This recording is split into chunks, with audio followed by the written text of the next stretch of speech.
အလူပေးခြင်းရင်မစားနိုင်တဲ့လူကိုကျွေးဟုတ်ပြီနော်မဝတ်နိုင်တဲ့လူကိုပေးမြို့ထဲကစားနိုင်တဲ့လူတွေခေါ်ပြီးအလကားလောကမလုံးနဲ့အာကုသိုလ်ကြီးပဲရှင်းလားစားတဲ့လူကဝေပါအောင်မှာသူက6ကငန်းတာအရင်လူကကောင်းတယ်နောက်လူကမကောင်းဘူးနဲ့ရှုပ်ချက်ခံပုံမှာစားနိုင်တဲ့လူတွေကြွေးစားမှာမလို့အလူအရက်ကိုတွေ့မှာသူတို့ကဒီတလုတ်ကိုရဖို့လွယ်တာမှမဟုတ်ဘူးနဲ့ရှင်းလား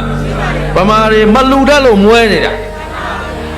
ရှင်းသလားဒီမှာမိဘပဲကုညီဆောင်ရှောက်ရေးမရှိစင်းရတာထောက်ပံ့ရေးများဘာတစ်ခုသေးမှမရှိဘူးဗုဒ္ဓဘာသာနိုင်ငံနဲ့ရှက်ဖို့တော့ကောင်း